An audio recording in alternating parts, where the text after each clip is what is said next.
Assalamualaikum dan selamat sejahtera. Saya Anira binti Roslan, nomor kad matriks BP24160356. Hari ini saya akan membentangkan bahagian pengenalan kepada kajian kami, yaitu kelestarian bahasa Bugis. Pertama sekali, bahasa dapat didefinisikan dengan sistem lambang yang digunakan untuk berkomunikasi, manakala lestari pula dapat didefinisikan dengan sesuatu yang tidak berubah-ubah. Seterusnya kita beralih kepada latar belakang bahasa Bugis. Bahasa Bugis digunakan oleh masyarakat yang berbangsa Bugis. Pada awalnya, bahasa ini berasal dari Sulawesi Selatan, Indonesia. Di Sabah pula, penempatan penduduk yang berbangsa Bugis tertumpu di pantai timur, contohnya di Tawau. Bahasa Bugis juga mempunyai gaya penulisan tersendiri yang dikenali sebagai lontara. Itu sahaja daripada saya serahkan pembentangan ini kepada pembentang seterusnya. Assalamualaikum dan salam sejahtera. Nama saya Azira binti Dahlan. Saya akan membentangkan tentang faktor keputusan penggunaan bahasa Bugis. Faktor keputusan penggunaan bahasa Bugis ini berlaku disebabkan sistem pendidikan negara yang menekankan penggunaan bahasa Melayu di sekolah. Dalam konteks ini, penekanan yang kuat terhadap bahasa Melayu menyebabkan generasi muda sekarang kurang diberikan pendidikan terhadap bahasa Bugis sehingga menyebabkan mereka kurang menguasai bahasa ibunda mereka sendiri. Selain itu, faktor modernisasi juga merupakan faktor yang menyumbang kepada keputusan penggunaan bahasa Bugis. Kemajuan teknologi mengakibatkan masyarakat Bugis turut melibatkan diri dalam bidang ekonomi serta taraf sosial mereka. Bagi mencapai perkara tersebut, masyarakat Bugis perlu menggunakan bahasa Melayu atau bahasa Inggeris sebagai bahasa komunikasi dalam bidang pentadbiran dan perniagaan dalam kehidupan seharian mereka. Seterusnya, faktor keputusan penggunaan bahasa Bugis juga disebabkan oleh faktor asimilasi budaya.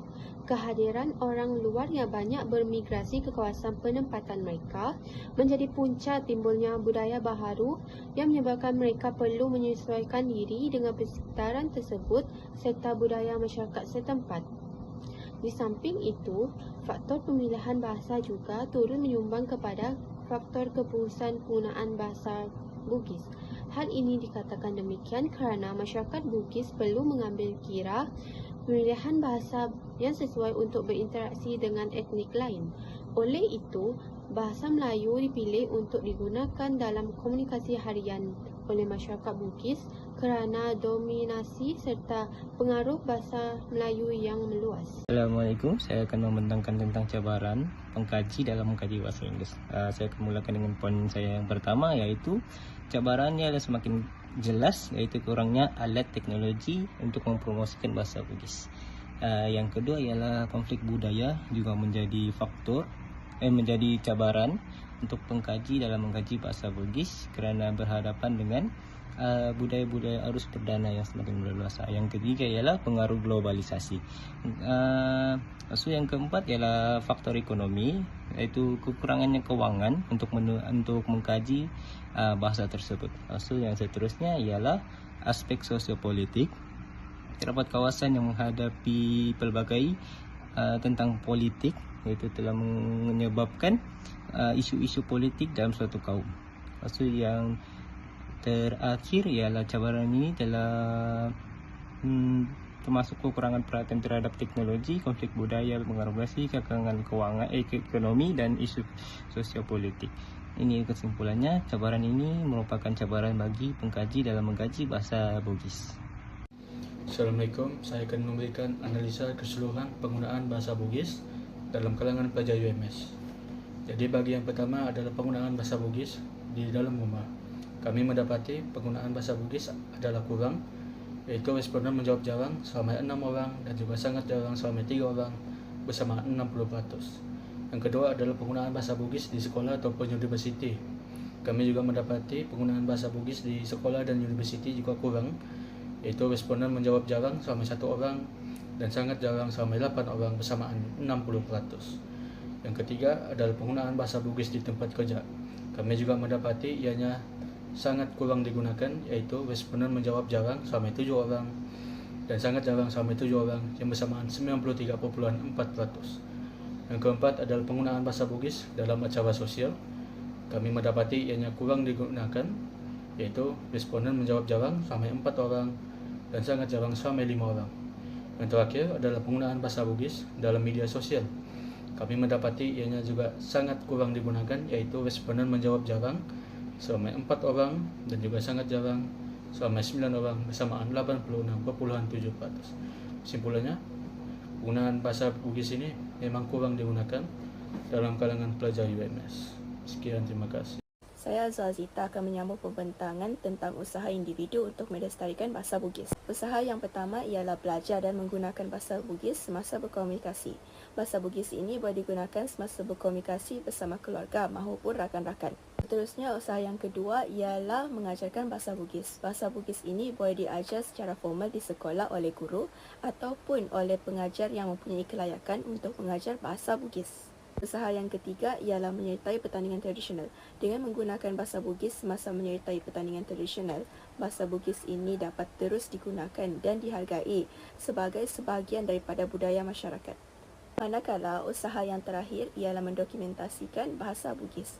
Mendokumentasikan bahasa Bugis ini merupakan usaha jangka panjang yang dapat memastikan bahasa Bugis ini tidak lenyap walaupun penuturnya semakin berkurangan. Mendokumentasikan bahasa Bugis dapat dilakukan dengan merakam perbualan penutur asli yang fasih berbahasa Bugis ataupun bekerjasama dengan institusi, universiti ataupun badan bahasa bagi menerbitkan buku, jurnal ataupun dokumentasi yang formal.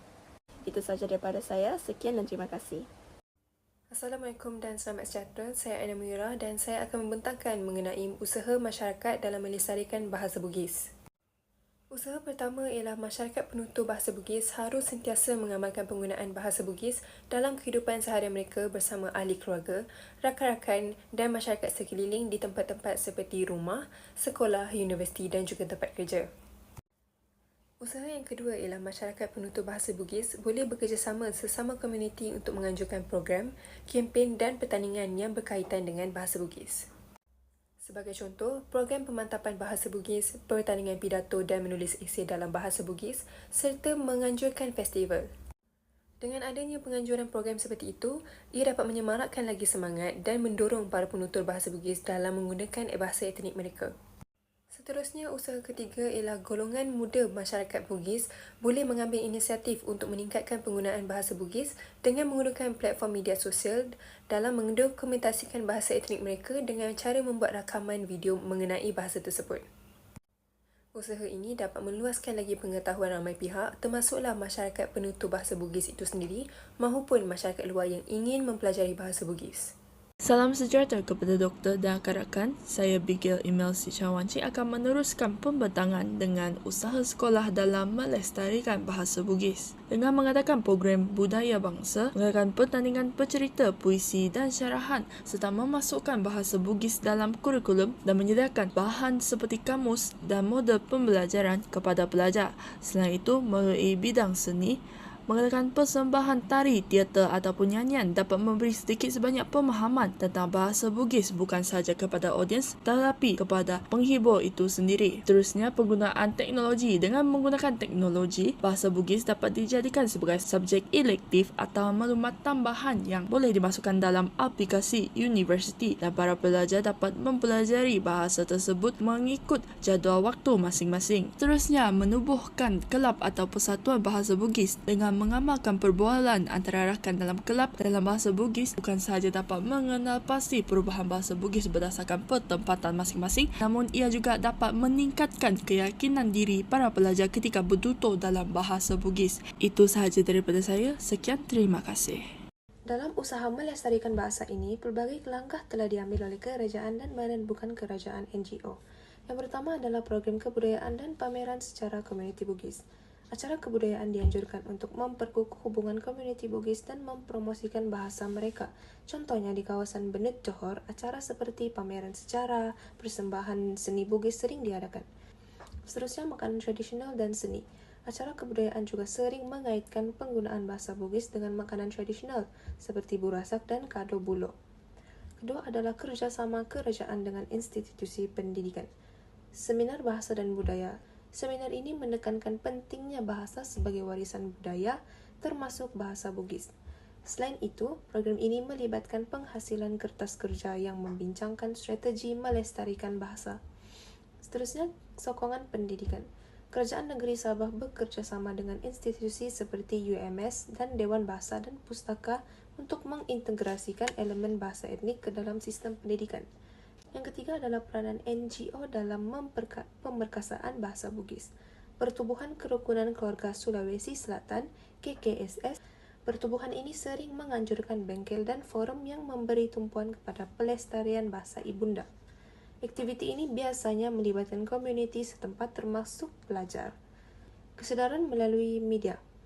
Program TV dan radio, bahasa Bugis juga memperkenalkan melalui program televisyen dan radio. Ini termasuk wawancara atau dokumentari yang mempromosikan warisan Bugis kepada khalayak umum. Dan media sosial, generasi muda Bugis menggunakan media sosial untuk berkongsi kandungan dalam bahasa Bugis, seperti lagu tradisional, cerita rakyat, dan video tutorial bahasa.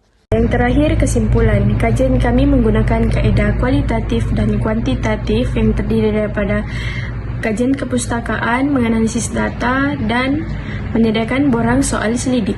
Faktor seperti asimilasi budaya dan pemilihan sesuatu bahasa untuk berinteraksi merupakan faktor kepupusan bahasa Melayu. Faktor ini akan mendorong penurunan bilangan penutur bahasa Bugis dan boleh mengancam kewujudan bahasa Bugis. Cabaran pengkaji dalam mengkaji bahasa Bugis ini perlu mempunyai usaha dan sokongan berterusan agar bahasa Bugis ini dapat diwarisi dan dilestarikan dengan baik. Usaha-usaha pihak berkepentingan juga seperti individu, masyarakat, sekolah dan kerajaan juga sangatlah penting dalam memastikan bahasa Bugis terus kekal relevan dan diwarisi oleh generasi muda pada masa hadapan. Itu sahaja dari kumpulan 1 BCDM. Sekian dan terima kasih. Bye-bye.